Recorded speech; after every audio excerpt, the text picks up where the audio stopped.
આપણો છોકરો 10માં હોય તો આપણે કેવું પડે, ડોબા વાંચવા બેસ, આ એક્ઝામ માથે છે. હવે તમારા ઘરમાં તમે ડોબા રાખો તો તમે તો પછી ગોકળી છે કે નહીં ભરવાને? ડોબા રાખે કોણ? આપણા છોકરાને આપણે કેવું પડે.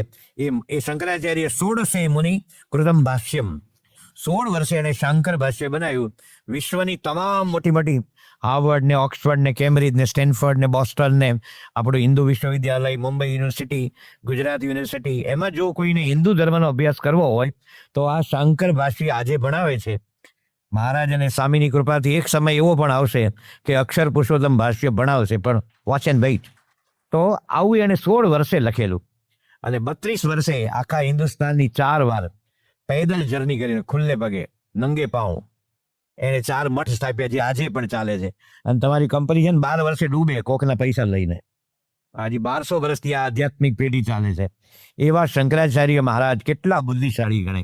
આજની ભાષામાં 100 IAS ઓફિસર એનું જે ભેજું હોય ને કે લઈ ન શકાય, પણ 100 IAS ઓફિસર એનો IQ ભેગો કરો ને તો એ શંકરાચાર્યના ભેગડામાં ન આવે.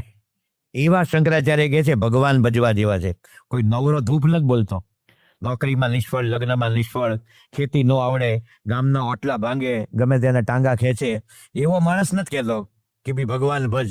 શંકરાચાર્ય કહે છે, અને મહારાજે વચનામૃતમાં લખ્યું પ્રથમનું 42 કે જીવમાં નાસ્તિક ભાવ ન આવે એ માટે સર્વ સંન્યાસીના ગુરુ એવા જે શ્રીમદ શંકરાચાર્ય શ્રીમદ ભાગવત ભજગોવિંદમ આદિ સ્તોત્ર બનાવ્યા.